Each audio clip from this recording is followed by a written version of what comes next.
Before I have the honor of starting this program, I want to maybe just say a few words about what actually we're doing and why this Advocacy and Accountability Forum is so important, and something that frankly will help us do better what we are doing, course correct, give us feedback, and allow us to improve the programs we're launching. The vision, I think, is clear. The vision is that, as our President, His Excellency Nana Akufo-Addo has stated, is that he wants Ghana to be the most business-friendly environment in Africa. So that vision is very clear. We're not planning to be in the second division of Africa. We're not planning to be the third or fourth, for those of you that support some of these football teams that are third or fourth. Our intention is to be the most business, the best. So to do that, it requires us to do the best and to run faster than the others, as Nana was saying, and understand that we live in a globally competitive environment. But we're also clear on one thing. We've been down this journey before. We were much higher. I remember when I was in the GIPC, going through a very similar program, and Ghana was in the upper echelon. We are 2 years in a row with the top 10, one of the top 10 best, most performing countries in the world.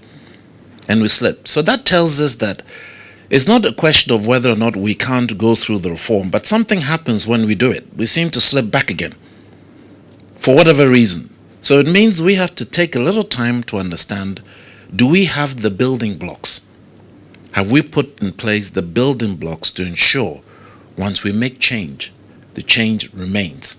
It doesn't go backwards, but we improve on the change. We develop, we advance, we innovate. And so that is very important for us to bear in mind. So I want to set for you a scene, a scenario. I think Nana Osebonsu paid it very well. So let's start with our economy. 86% of our businesses are not measured. 86%. So they're there. We know they're there. We can see them. You and I engage with them every day of the week. But in the statistics, it's a rounding. It's an estimate. So that's the first point. Of the ones that do actually go and register, about 90+% of them are MSMEs, micro and small businesses, which account for over 80% of our formalized manufacturing employment and 70% of our GDP.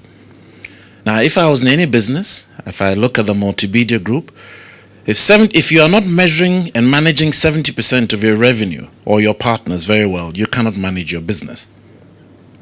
So it tells us that we need to look very carefully at our building blocks. And that is why within the Ministry of Trade and Industry, led by my minister, Honorable Alan Shrimanting, he put together a team, he asked me to lead that team, which looked at ensuring that the building blocks were put in place. Now, it's not done just by Moti, because that is not realistic. It's cross-sectorial. Because business is not just rest in the home of Ministry of Trade and Industry. So let me talk about some of the building blocks that may not necessarily gel with people's minds, but are important. So how many of us in this room? About 50 people. Is it possible for us to uniquely identify everybody in this room? Currently. Outside the Ghana card, no. How do you set up any system of monitoring if you can hold 5 different IDs that may have different base? So it's important for us to start with it may sound very simple, but that's the reality. That's why the Ghana card, the National Identification System, is critical. Now let me draw you a little line for that, for instance, business registration. If I know where you are, where you live, and who you are, there are assumptions I can make when I'm registering your business that I don't have to double check because somebody else has done it. But if I have to check every single step of the way, I'm basically doing the work of every other agency instead of doing what I should be doing, which is just registering and giving you a unique number to run your business. But I have to check you are who you are. Do you live where you live? I can't even find you. So the digital national ID system is important. I'm talking about the building blocks now. I'm painting a scenario and why maybe in the past we've done these things and slipped right back again. The other important thing is our proverbial Ghanaian direction, how to get to somebody's house. Can we find ourselves? Do we know where we live? So going past the Kenke cellar, the second on the left, the place where they make the best mutuo in East Legon, because I have a particular passion for that, is an important factor. But the digital address system becomes, again, very, very important. These are basic stumbling blocks you must have if you're going to have any system that allows you to regulate and use efficiency. In the absence of those things, you can't have efficiency, because everybody does everybody else's job for them. And whether instead of taking account that you are who you are, we know where you are, and that's all I need, so let me just do my job of just giving you registration or pay your taxes in terms of where you are. So that becomes another important factor. Another building block is the albatross that we've all lived with all our life, which is land registration. It is an albatross. Let's call it for what it is. The digitization, I don't know how many leaps we've had. I think we're on the third or fourth reiteration of LAP, sorry, not LEAP. That's the education. How many iterations we have of the LAP system. But that is why the digitization process of that also becomes important, because if you cannot tell where you are, the first things your business talk about is access to finance. And if the banks can't tell who you are, if you own it or not, then how are they ever going to give you money? So these are specific building blocks. So we can sit there and say access to finance is a challenge, but if we can't tell people where they live and who they are, then how do you expect those things to happen? So those building blocks are very, very important. I want to add one more to it, which is modernization of digital banking. The ability to be able to pay across all platforms, including our phone. These may seem very simple things, but they form the backbone of systems that we have to do. So I've painted a scenario. We have a large section of our economy, 70% of it, which are MS. I didn't say even medium is a stretch, but it's basically micro and small. And then I'll say, would I be right in saying that? It's basically micro and small. And they're not, so we are creating a policy to touch them when we don't have a means to touch them. I don't know if I'm explaining myself. We're creating a whole policy to help them, but the way to touch them is not there because they're not connected into a system that we can easily work with. So again, another building block that we had to engage, which is we've launched recently a micro and small medium scale enterprise policy. One of the most first stars in that policy is to define what is an MSME. Now that may seem like, again, a very simple process, but that's important. We define what is an informal business. An informal business, in this definition, we had the discussion with, is a business that is not in any form or manner captured within, let's say, the system. Be it tax, be it all sorts of taxation, registration of forms. So it's important for us to go there, because if we can engage that, then we add to that. One of the points, I think, I believe was Issa was talking about, that one of the biggest issue in turning we want to do is move to formalize our economy. We need to turn that 86 into formal. But if the formalization process is in itself scary, because the day you become formal, you get visits from 16 different agencies of government, then nobody's ever going to become formal. But when you have a policy, you can have a graduation process of the formalization of businesses. So it becomes important for us to realize that these building blocks are critical to ensure that when we this time go through the programs and reforms, we don't come back a decade later and find ourselves back where we started and trying to climb up again, because that just doesn't work for me. When that happens, you change the football manager. And I guess that's what happened. Because that's the nature of what we have to do. So I've tried to paint, and that is why this is so important, this role. Because the advocacy and accountability is important, because then we can bring all those agencies we're working with to start talking about what they're doing. Get feedback, and I'm glad to hear it's not just in English. We're also going to do Chi. I have challenge in Ga and some of the other ones, but I will try my best to be communicated in all the different languages we can. So having said some of those building blocks, let me talk about what it is that also we've been doing over the past 2 years. The building blocks are important, and without those, we can't do the other. If we cannot know exactly with the Ghana card, everybody and where, by the way, the Ghana card includes a number of things. For instance, tax identification number. tin is a bane in most people's rear because it becomes so important in the sense that everybody needs it now, but the generation becomes a challenge. But if I know who you are as a person, then I can easily, because I've got your 10 digits and iris, you have a unique number. Nobody can replicate these 10 digits and an iris. So even in the business registration process, if I know that the Ghana card is there, because that card already has a tin embedded in it, then can you imagine what that happens to business registration? The formality is in a couple of hours, because that's what it should be, not even in half a day or a day in terms of where it is. So we have put to place a policy that covers 7 key areas.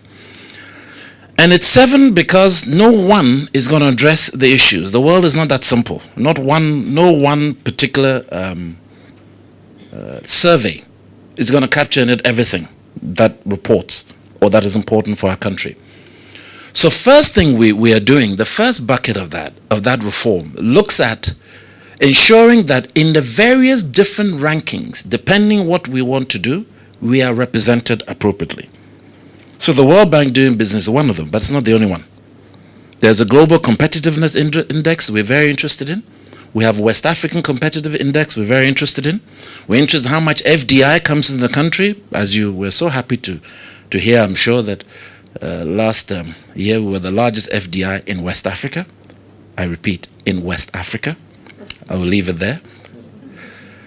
There are various areas, should we call, outward-looking reports that we want to ensure we are represented at the right place.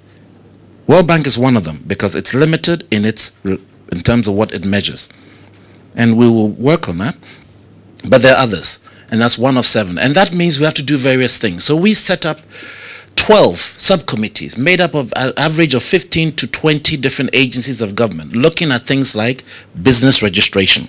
At the process, we benchmarked it, and then we put everybody together and say, okay, if we want to be the most business friendly in Africa, we need to go from X to Y.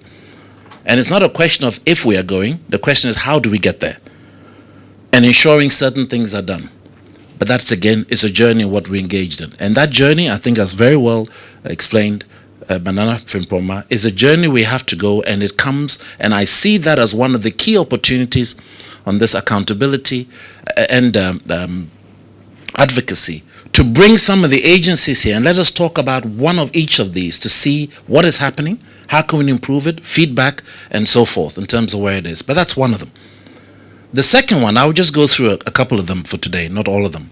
The second one is we're going to register all of the business regulations we have in this country. We actually do not have one single depository of all the laws, all the letters that are written by ministers and deputies and people that then become law, that are not really law, but become practices. We don't have a registry of these somewhere. They need to sit somewhere. So if I am involved in the media business, I need to know what are all the regulations that are associated with media. If I'm in the hospitality business, what are all the regulations associated with the hospitality industry? So we're clear. That is then put on a electronic portal that you can look at from your home.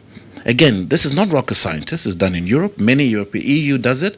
A number of other countries do it, but we want to have it here so that we can make use of also technology to help us in our journey.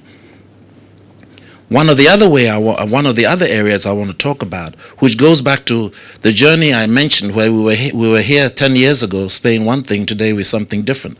We're going to introduce into future changes in the law, once we've sanitized that depository. There's a terminology, but the effective what it means is that before any law is changed, public, you, the business environment, has to be informed and your feedback has to be brought in before the law can be changed. So we as politicians can't sit, dream up an idea. I was going to give an example, but I won't.